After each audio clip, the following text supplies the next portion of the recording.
പ്രശാന്ത് കിഷോർ എന്ന രാഷ്ട്രീയ തന്ത്രജ്ഞനെ വിജയ് എന്ന പുത്തൻ രാഷ്ട്രീയക്കാരനൊപ്പം ടിവിക്ക് 1ാം വാർഷിക സമ്മേളന വേദിയിൽ കണ്ടതോടെ തമിഴ് രാഷ്ട്രീയത്തിൽ ചൂടേറിയ ചർച്ചകൾ ഉയരുകയാണ്. ജനസാഗരത്തിനു മുന്നിൽ ഒരു തിരക്കഥയുടെയും പിൻബലമില്ലാതെ വിജയ് എന്ന നടൻ ഒറ്റയ്ക്ക് നിന്ന് തന്റെ വാക്കുകൾ കൊണ്ട് ജനങ്ങളിലേക്ക് ഒഴുക്കിവിടുന്ന വൈകാരികത തീവ്രമാണ്.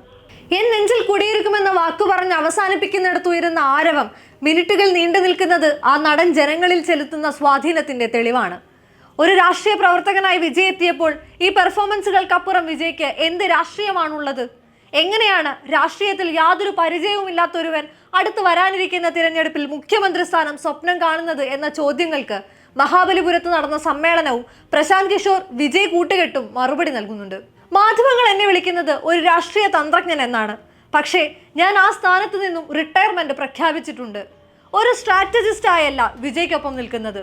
പ്രിയ സുഹൃത്തിന് വേണ്ട എല്ലാ സഹായങ്ങളും നൽകുമെന്ന് അറിയിച്ചുകൊണ്ടാണെന്ന് പറഞ്ഞ പ്രശാന്ത് കിഷോർ വിജയ്ക്ക് സഹായമോ സ്ട്രാറ്റജികളോ ആവശ്യമില്ലെന്നും അദ്ദേഹം മാറ്റത്തിന്റെ പ്രതീക്ഷയാണെന്നും പറഞ്ഞു വെക്കുന്നു. 2026 നടക്കാനിരിക്കുന്ന തമിഴ്നാട് നിയമസഭാ തിരഞ്ഞെടുപ്പിൽ വിജയക്കൊടി നാട്ടുമ്പോൾ ആ വേദിയിൽ ഞാൻ തമിഴിൽ നിങ്ങളോട് സംസാരിക്കുമെന്ന് ആത്മവിശ്വാസത്തോടെ പ്രശാന്ത് കിഷോർ പറയുന്നതിൽ എതിർകക്ഷികൾ തെല്ലൊന്ന് ഭയക്കാൻ സാധ്യതയുണ്ട്. കാരണം ആ സഹായ ഹസ്തങ്ങൾ അത്ര നിസ്സാരമല്ല. നരേന്ദ്രമോദിക്ക് പ്രധാനമന്ത്രി പദവും മമതാ ബാനർജിക്ക് വെസ്റ്റ് ബംഗാളും നിതീഷ് കുമാറിന് ബീഹാറും ക്യാപ്റ്റൻ അമരീന്ദർ സിംഗിന് പഞ്ചാബും നേടിക്കൊടുത്ത അതേ കരങ്ങൾ തന്നെയാണ് കഴിഞ്ഞ വർഷം സ്റ്റാലിന് തമിഴ്നാട്ടിൽ സുവർണ വിജയത്തിന് കരുത്തേകിയതും. കുറച്ച് ദിവസങ്ങൾക്ക് മുമ്പ് വിജയ് അദ്ദേഹത്തെ സന്ദർശിച്ചതും ചർച്ചയായിരുന്നു.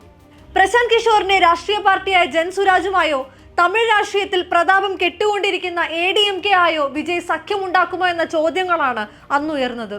എന്തു തന്നെയായാലും തമിഴ്നാട്ടിൽ ചുരുങ്ങിയത് 20% വോട്ടെങ്കിലും വിജയ്ക്ക് നേടാനാകുമെന്നാണ് പ്രശാന്തിന്റെ പക്ഷം. പ്രശാന്ത് കിഷോറിന്റെ സാന്നിധ്യത്തിൽ നടന്ന ആദ്യ സമ്മേളനത്തിൽ തന്നെ വളരെ സ്ട്രാറ്റജൈസ്ഡ് ആയ നീക്കങ്ങളാണ് വിജയ് നടത്തിയത്. തനിക്ക് നേരെ ഉയർന്ന ആരോപണങ്ങൾക്കും സംശയങ്ങൾക്കും മറുപടി നൽകി. സമ്മേളനത്തിന്റെ തുടക്കത്തിൽ പതിവ് പോലെ തന്റെ ആശയങ്ങളെയും വഴികാട്ടികളെയും വിജയ് വ്യക്തമാക്കി.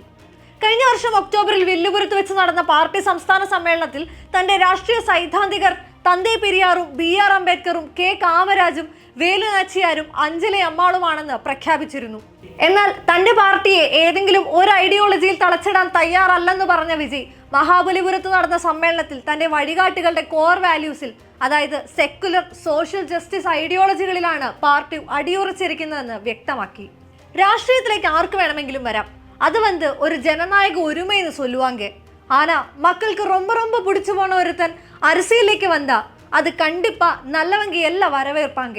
ஒரு சில பேருக்கு கொஞ்சம் எரிசில் வருதானே செய்வோம், ഇത് ഇരിക്കും താനേ എന്ന് പറഞ്ഞ വിജയ് DMKക്കെതിരെ ഡയറക്റ്റായി ശരമേയുകയാണ്. ത്രിഭാഷാ നയം തമിഴ്നാടിനു മേൽ കേന്ദ്രം അടിച്ചേൽപ്പിക്കാൻ ശ്രമിക്കുമ്പോൾ അതിനെതിരെ ശക്തമായ പ്രതിരോധം തീർക്കാൻ സംസ്ഥാന സർക്കാർ തയ്യാറാവുന്നില്ലെന്നും അവർ പരസ്പര ധാരണയിൽ മുന്നോട്ടു പോവുകയും പരസ്പര വിരുദ്ധരെന്ന ജനങ്ങളെ തെറ്റിദ്ധരിപ്പിക്കുകയാണെന്നും വിജയ് ആരോപിക്കുന്നു. What bro, it is very wrong bro എന്ന സ്വതസിദ്ധമായ ഹീറോയിക് ഡയലോഗ് ഡെലിവറി കയ്യടി നേടുകയാണ്. നമ്മുടെ കക്ഷികളെല്ലാം സാധാരണ വീടുകളിൽ വരുന്നവരാണ് എന്നതാണ് നമുക്കെതിരായ മറ്റൊരു ആരോപണം എന്ന് ഓർമ്മിപ്പിച്ച വിജയ് അതിനും സിനിമാറ്റിക് ആയി തന്നെ മറുചോദ്യം ചോദിക്കുന്നു. അതേ താൻ എങ്കേയും കേൾக்கிறேன், അതേ വരക്കൂടാതാ എന്ന് തമിഴ് വൈകാരികതയും അഡ്രസ്സ് ചെയ്യാതിരുന്നില്ല താരം. മതവിദ്വേഷം പരത്തുന്നവർക്കെതിരെയും ദ്രാവിഡ കാപട്യം പുലർത്തുന്നവർക്കെതിരെയുമാണ് തന്റെ രാഷ്ട്രീയമെന്ന് കഴിഞ്ഞ വർഷം നടന്ന പാർട്ടി സംസ്ഥാന സമ്മേളനത്തിൽ വിജയ് പ്രഖ്യാപിച്ചിരുന്നതാണ്. പാർട്ടി രൂപീകരണത്തിന്റെ ആദ്യ വർഷാവസാനത്തിൽ അത് കുറെ കൂടെ തെളിഞ്ഞ രാഷ്ട്രീയ യുദ്ധ പ്രഖ്യാപനമാവുകയാണ്. ആശയപരമായി ഞങ്ങളുടെ ശത്രുക്കൾ BJPയും രാഷ്ട്രീയപരമായത് DMKയുമാണെന്ന് വിജയ് ആവർത്തിച്ചു. പ്രധാനമന്ത്രി നരേന്ദ്രമോദിക്കും തമിഴ്നാട് മുഖ്യമന്ത്രി സ്റ്റാലിനുമെതിരായ ഗെറ്റ് ഔട്ട് ക്യാമ്പയിനും ആരംഭിച്ചു. വിജയുടെ തന്ത്രങ്ങളിൽ വ്യക്തമായ മാറ്റങ്ങൾ ഉണ്ടാകുന്നത് പൊതുവേദികളിൽ അദ്ദേഹം അവതരിപ്പിക്കുന്ന ചാരിറ്റി പ്രവർത്തനങ്ങളിൽ കൂടിയാണ്. 2017 ജല്ലിക്കെട്ട് നിരോധനത്തിനെതിരെ ഉയർന്ന പ്രതിഷേധത്തിൽ വിജയ് പങ്കെടുത്തത് ആരും എളുപ്പം തിരിച്ചറിയരുതെന്നുള്ള നിർബന്ധത്തിലായിരുന്നു. 2018 ജൂൺ 5 തൂത്തുക്കുടി സ്റ്റെർലൈറ്റ് പ്ലാന്റിനെതിരായി നടന്ന സമരത്തിൽ പോലീസ് വെടിവെപ്പിനെ തുടർന്ന് മരണപ്പെട്ട 13 പേരുടെയും വീടുകളിൽ വിജയ് സന്ദർശനത്തിനെത്തിയത് രാത്രി ഏറെ വൈകി ഒരു ബൈക്കിലായിരുന്നു. മാധ്യമപ്രവർത്തകരുടെയോ ഫാൻസിന്റെയോ സുരക്ഷാ ഉദ്യോഗസ്ഥരുടെയോ പോലും അകമ്പടിയില്ലാതെയാണ് താരം വീടുകളിലെത്തി ഓരോ കുടുംബത്തിനും 1 ലക്ഷം രൂപ ധനസഹായം നൽകിയത്. അന്നൊന്നും പബ്ലിസിറ്റി വിജയ്ക്ക് ഹൈ നൽകിയിട്ടില്ല. അതേ വിജയ് രാഷ്ട്രീയ കുപ്പായം അണിയുമ്പോൾ തന്റെ സഹായം സ്വീകരിച്ച വിദ്യാർത്ഥികളെ വേദിയിൽ അവതരിപ്പിച്ച് കയ്യടി വാങ്ങുക കൂടിയാണ്. തിരഞ്ഞെടുപ്പ് മുന്നിൽ കണ്ടുകൊണ്ടുള്ള പ്രവർത്തനങ്ങളും സ്ട്രാറ്റജികളും വിജയ് നെയ്തു കഴിഞ്ഞു.